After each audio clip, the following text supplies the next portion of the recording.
Assalamualaikum warahmatullahi wabarakatuh. Perkenalkan kami dari kelompok Baris 3 Marketing. Kami akan mempresentasikan sebuah tugas kelompok marketing kami dengan materi menerapkan strategi merek. Sebelumnya perkenalkan, saya adalah Septiana Nurfika Audiani. Saya Hairunisa. Saya Gilang Saputra. Saya Alif Muhammad Pratama. Dan saya Kauri Marsha Mursyida. Apa sih itu merek? Merek adalah nama, istilah, tanda, simbol, atau rancangan, atau kombinasi dari hal-hal tersebut. Tujuan pemberian merek adalah untuk mengidentifikasi produk atau jasa yang dihasilkan sehingga berbeda dari produk atau jasa yang dihasilkan oleh kompetitor pesaing lainnya. Sedangkan masyarakat umum akan mengenali sebuah merek melalui beberapa hal. Di antaranya adalah A. Nama merek atau brand name merupakan bagian dari merek yang dapat diucapkan, ditulis, dan dibaca oleh siapapun. Sebagai contoh Asus, Honda, Look, Innova, BMW, Mercy, dan lain-lainnya. Tanda merek atau brand merek adalah bagian dari merek yang dapat dikenal biasanya visual, namun tidak dapat diucapkan. Bentuk dari brand merek ada bermacam-macam, seperti lambang, logo, desain, huruf, warna, tunggal, khusus atau gabungan, suatu bentuk seperti packaging atau kemasan, dan lain-lain sebagainya. Contoh, lambang Mitsubishi, 3 berlian, mobil Toyota, lambang Toyota, dan lain sebagainya. Tanda merek dagang atau tren merek adalah seluruh merek atau bagian dari merek yang merupakan aset khusus yang mampu meningkatkan kualitas merek dan dilindungi oleh hukum yang berlaku. Artinya, hanya mereka yang memiliki hak penggunaan merek dagang saja yang berhak menggunakan merek dagang ini. Hak cipta atau copyright adalah hak istimewa dari sebuah produk yang mendapatkan perlindungan dari undang-undang, contohnya karya tulisan, karya musik, logo, dan lain sebagainya. Penentuan strategi merek secara umum ada 5 pilihan untuk menentukan strategi merek dan strategi perusahaan, yaitu strategi perluasan lini produk, produk line extension strategi, strategi perluasan merek brand extension strategi, strategi banyak merek multi brand strategi, strategi merek baru new brand strategi, dan yang terakhir strategi merek bersama CO branding strategi.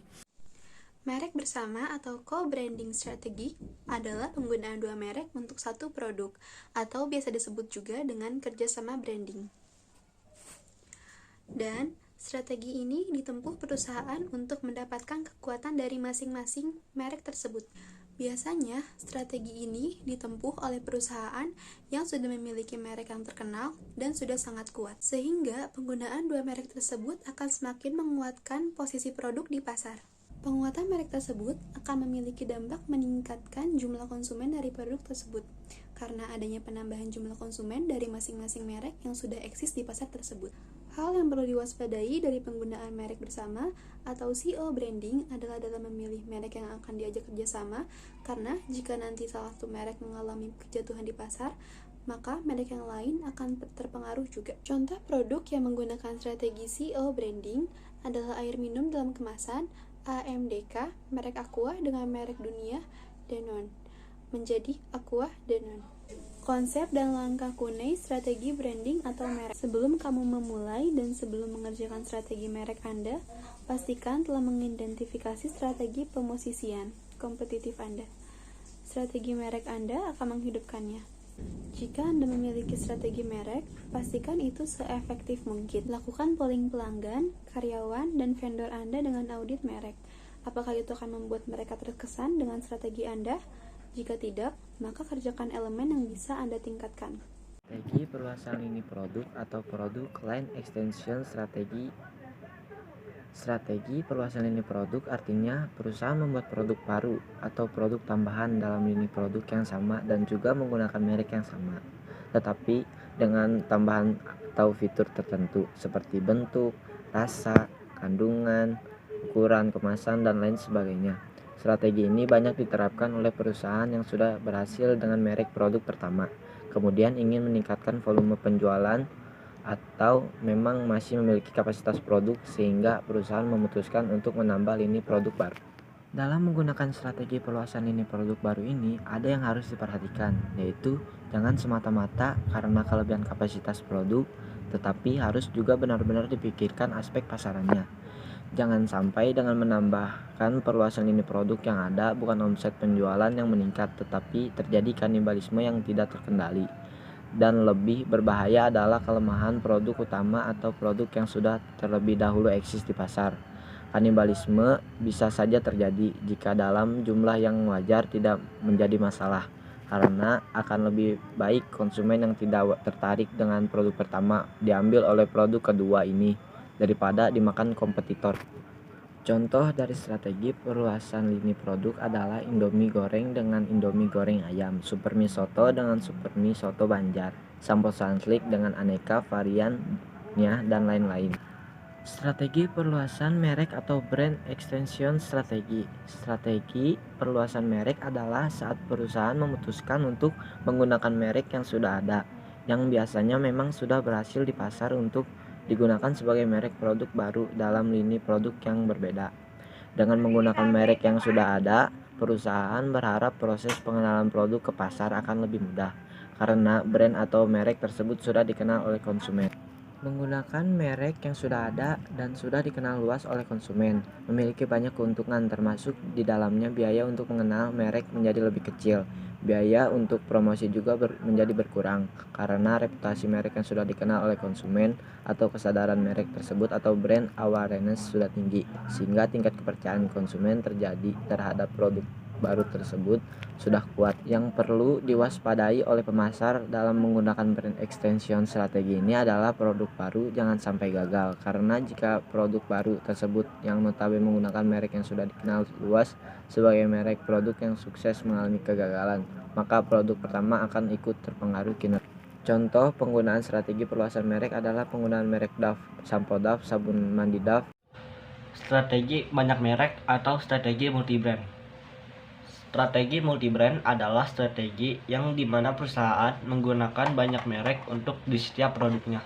Dalam kategori ini, produk yang sama, ada berbagai alasan atau sebab mengapa perusahaan memilih strategi multi-brand atau mengapa perusahaan memiliki banyak merek dalam kategori produk yang sama tersebut. Ketika perusahaan memang tidak ingin menggunakan kinerja merek yang sudah ada, sehingga ketika akan memperluas lini produk, maka digunakanlah merek yang baru. Dengan demikian, merek pertama akan aman jika terjadi kegagalan pada merek kedua ini. Bisa juga perusahaan dengan sengaja menciptakan second brand dengan maksud untuk melindungi merek pertama. Jadi, merek kedua ini sifatnya atau fungsinya adalah untuk berperang jika ada produk pesaing yang mengganggu. Istilahnya sebagai fighting brand atau fighting brand. Ketika terjadinya multi-brand bisa juga diakibatkan oleh proses akuisisi perusahaan, di mana perusahaan akan diakuisisi juga memiliki merek untuk kategori produk yang sama. Penggunaan merek baru. Penggunaan merek baru untuk meluncurkan produk baru biasanya dipilih oleh perusahaan dengan alasan tertentu. Di antaranya adalah dikhawatirkan jika produk baru gagal, maka bisa mempengaruhi merek dan produk yang sudah ada. Perusahaan tidak mau mengambil resiko dengan merek dan produk yang baru tersebut. Atau perusahaan menganggap merek yang sudah dimiliki tidak ada cocok dengan produk baru tersebut. Menurut penulis, alasan ini masih kurang pas karena banyak merek yang sebelumnya tidak cocok. Ketika produk tersebut booming, mereknya terdengar enak juga diucapkan untuk produk tersebut. Dengan menggunakan merek yang sama sekali lagi, maka jika terjadi kegagalan produk tersebut, merek-merek yang sudah ada tidak akan terpengaruh. Benar, memang demikian. Bahkan dalam prakteknya, jika risiko kegagalan produk cukup tinggi, proses pemasaran dan distribusi merek tersebut disendirikan. Malam nanti sudah habis di pasar, baru diakuisisi kembali. Akan tetapi, penggunaan merek produk yang sama sekali baru ini juga memiliki konsekuensi, yaitu biaya pemasaran yang cukup tinggi. Produk baru dengan merek baru membutuhkan biaya untuk edukasi pasar, biaya komunikasi, biaya penjualan, dan distribusi yang lebih besar dibandingkan dengan yang sudah existing. Kembangkan merek Anda berdasarkan manfaat emosional. 1. Buatlah daftar fitur di manfaat produk atau layanan Anda. Konfigurasi manfaat apakah yang dapat dilakukan di fitur tersebut bagi pelanggan Anda. 2. Tentukan manfaat mana yang paling penting bagi setiap segmen pelanggan. 3. Identifikasi manfaat mana yang emosional strategi mereknya paling kuat memanfaatkan emosi. 4. Lihatlah manfaat emosional dan intisari menjadi satu hal yang harus difikirkan pelanggan Anda ketika mereka memikirkan produk dari perusahaan Anda. Itulah yang harus diwakili oleh brand atau merek Anda. Sekian video presentasi yang dapat kami sampaikan. Terima kasih sudah menonton video presentasi dari kelompok kami. Jika ada salah kata atau kekurangan dalam video presentasi kelompok kami memohon maaf yang sebesar-besarnya. Wassalamualaikum warahmatullahi wabarakatuh.